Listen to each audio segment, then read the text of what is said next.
사무엘상 31장. 블레셋 사람들은 이스라엘을 쳤습니다. 이스라엘 사람들은 그들 앞에서 도망치다가 길보아 산에서 쓰러져 죽었습니다. 블레셋 사람들은 사울과 그 아들들을 끝까지 쫓아가 그의 아들 요나단과 아비나답과 말기수아를 죽였습니다. 싸움은 점점 사울에게 불리해졌습니다. 활 쏘는 사람들이 사울을 따라가 그에게 치명적인 상처를 입혔습니다. 사울이 자기 무기를 든 사람에게 말했습니다. 네 칼을 뽑아 나를 찔러라. 그러지 않으면 저 할례 받지 않는 사람들이 와서 나를 찌르고 모욕할까 두렵구나. 그러나 무기를 든 사람은 너무나 두려워 감히 그렇게 하지 못했습니다. 그러자 사울은 자기 칼을 빼들고 그 위에 엎드러졌습니다. 무기를 든 사람은 사울이 죽은 것을 보고는 그도 자기 칼 위에 엎드려져 사울과 함께 죽었습니다. 이렇게 해서 사울과 그의 세 아들과 그의 무기를 든 사람과 그의 모든 군사들은 그날 함께 죽었습니다. 그 골짜기 건너편에 있던 이스라엘 사람들과 요단강 건너편에 있던 사람들은 이스라엘 군대가 흩어져 도망치는 것과 사울과 그 아들들이 죽은 것을 보고 성들을 버리고 달아났습니다. 그러자 블레셋 사람들이 와서 그 성들을 차지했습니다. 다음 날 블레셋 사람들은 시체들의 옷을 벗기러 왔다가 사울과 그의 세 아들들이 길보아 산에 쓰러져 죽어 있는 것을 보았습니다. 그들은 그 목을 자르고 갑옷을 벗기고는 블레셋 땅 전역에 소식을 보내 자기들의 우상의 신전과 백성들에게 이 소식을 전했습니다. 그들은 아스다롯 신전에 사울의 갑옷을 가져다 두고 벳산 성벽에 사울의 시체를 매달았습니다. 길르앗 야베스 백성들은 블레셋 사람들이 사울에게 한 짓에 대해 듣고 모든 용사들이 일어나 밤새도록 달려 벳산으로 갔습니다.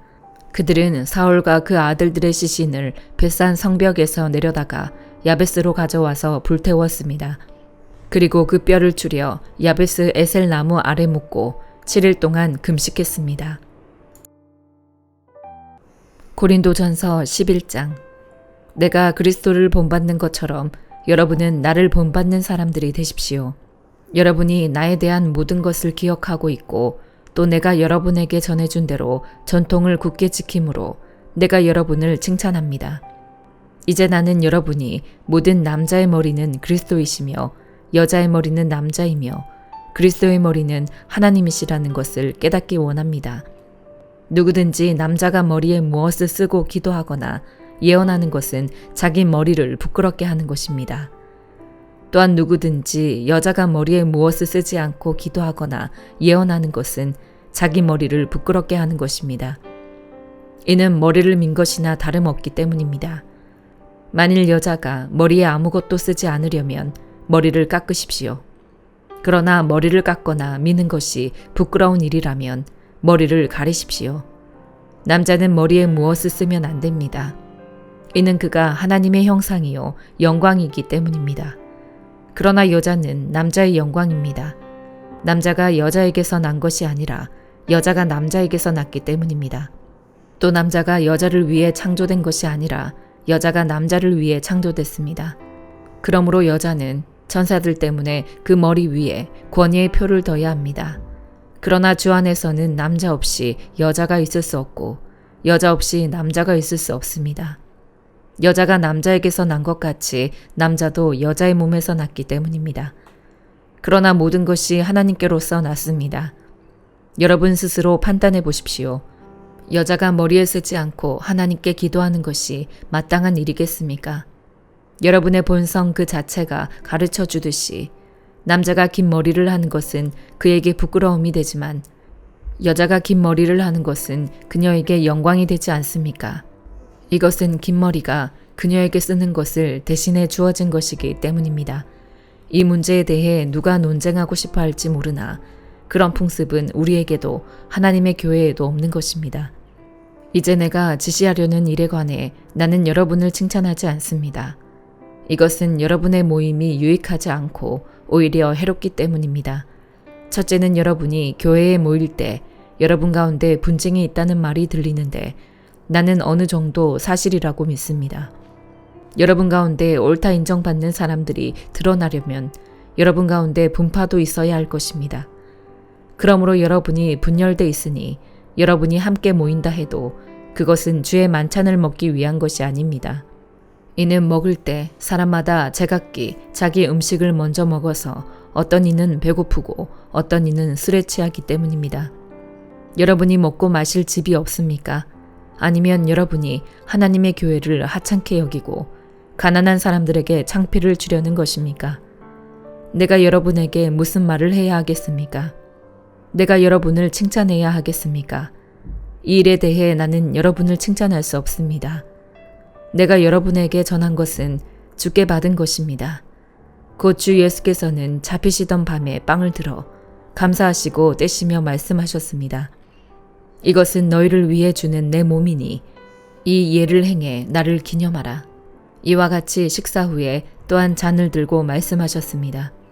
이 잔은 내 피로 세운 새 언약이니 이 예를 행해 마실 때마다 나를 기념하라. 그러므로 여러분은 이 빵을 먹고 이 잔을 마실 때마다 주가 오실 때까지 그분의 죽으심을 선포하는 것입니다. 그러므로 누구든지 주의 빵이나 잔을 올바른 마음가짐 없이 먹고 마시는 사람은 주의 몸과 피를 짓밟는 죄를 저지르는 것입니다. 그러니 사람이 자기를 살핀 후에 빵을 먹고 잔을 받도록 하십시오. 주의 몸이 의미하는 것을 모르고 먹고 마시는 사람은 자기가 받을 심판을 먹고 마시는 것입니다. 이로 인해 여러분 가운데 몸이 약한 사람과 병든 사람이 많고 죽은 사람도 적지 않습니다. 우리가 우리 스스로를 살핀다면 심판을 받지 않을 것입니다. 그러나 지금 우리가 주께 심판을 받아 징계를 받는 것은 우리가 세상과 함께 정죄받지 않도록 하려는 것입니다. 그러므로 내 형제들이여, 여러분이 먹으려고 모일 때 서로 기다리십시오. 누구든지 배가 고프면 집에서 먼저 먹도록 하십시오. 이는 여러분의 모임이 심판받지 않게 하려는 것입니다. 나머지 문제들은 내가 가서 말하겠습니다. 에스겔 9장. 그리고 그분이 내가 듣는 데서 큰 소리로 외치셨다. 손에 살상 무기를 들고 있는 사람들아, 이 성읍에 대한 처벌이 다가오고 있다. 그런데 북쪽을 향해 있는 윗문 방향에서 6사람이 각각 자기의 손에 자기의 살상 무기를 들고 오고 있었다. 그들 가운데 한 사람은 베옷을 입었고 옆구리에는 필기구를 갖고 있었다. 그들이 들어와서 정동 제단 옆에 섰다. 그러자 이스라엘 하나님의 영광이 이제까지 머물러 있던 그룹에서 위로 올라와 성전의 문턱으로 옮겨갔다. 그분은 베옷을 입고 옆구리에 필기구를 갖고 있는 사람을 부르셨다. 여호와께서 그에게 말씀하셨다. 예루살렘 성읍을 돌아다니며 그 가운데서 행해지고 있는 모든 혐오스러운 일들에 대해 한숨 짓고 단식하는 사람들의 이마에 표시를 하여라. 내가 듣는 데서 그분이 나머지 사람들에게 말씀하셨다. 그를 따라 성읍을 두루 돌아다니며 쳐 죽여라. 너희 눈은 그들을 불쌍히 여기지도 말고 그들에게 인정을 베풀지도 말라. 늙은이들, 젊은이들, 처녀들과 아이들과 여자들을 학살해 폐허가 되게 하라. 그러나 표시가 있는 사람 어느 누구에게도 가까이 가지 말라. 내 성소에서부터 시작하라. 그러자 그들이 성전 앞에 있던 장로들부터 시작했다. 그분이 그들에게 또 말씀하셨다. 성전을 더럽히고 그들을 학살당한 사람들로 가득 채우라. 나아가라. 그러자 그들이 나아가 성읍 안에서 쳐 죽였다. 그들이 쳐 죽이고 있을 때 나는 혼자 남겨져 있었다. 나는 얼굴을 땅에 대고 울부짖으며 말했다. 주 여호와여, 주께서는 예루살렘에 주의 노여움을 퍼부으셔서 이스라엘의 남은 사람을 모두 죽이려고 하십니까? 그러자 그분이 내게 대답하셨다. 이스라엘과 유다 족속의 죄악이 너무나 크다. 이 땅이 피로 가득 차고 이 성읍은 불법으로 가득 차 있다. 그들은 여호와께서 이 땅을 버리셨다. 여호와께서 보고 계시지 않는다라고 말한다. 그러니 내 눈이 그들을 불쌍히 여기지 않고 내가 인정을 베풀지 않을 것이다. 그러니 그들의 행동을 그들의 머리에 그대로 갚아줄 것이다. 베옷을 입고 옆구리에 필기구를 갖고 있는 사람이 보고했다. 주께서 내게 명령하신 모든 것대로 내가 했습니다. 시편 48편. 여호와는 위대하시니 우리 하나님의 성에서 그 거룩한 산에서 크게 찬양을 받으실 것입니다. 그 터가 아름다우니 북쪽에 있는 위대한 왕의 성 시온산이 온 세상의 기쁨이 됩니다. 그 성에 계시는 하나님은 자신을 피난처로 알리셨습니다. 왕들이 연합해서 함께 나아갔다가 그 성을 보고 깜짝 놀라 안 되겠다 싶어 도망쳐 버렸습니다. 해산하는 여인처럼 그들이 두려움에 사로잡혔습니다. 주께서 다시스 배들을 동쪽 바람으로 부수셨습니다. 우리가 들은 대로 만군의 여호와의 성에서 우리 하나님의 성에서 우리가 보았으니 하나님께서 그 성을 영원히 세우실 것입니다. 셀라. 오 하나님이여, 우리가 주의 성전에서 주의 변함없는 사랑을 생각했습니다. 오 하나님이여, 주의 이름과 같이 주를 찬양하는 소리도 땅끝까지 이르렀고 주의 오른손에는 의가 가득합니다. 주께서 판단하시니 시온산이 즐거워하며 유다의 마을들이 기뻐합니다. 너희는 시온을 두루 돌아다니면서 그 망대들을 세어보라. 그 성벽들을 잘 살펴보고 그 궁전을 두루 둘러보아 다음 세대에 그것들을 말해주라. 이 하나님이 영원토록 우리 하나님이 되시니 죽을 때까지 그분은 우리를 인도하실 것이다. 아멘.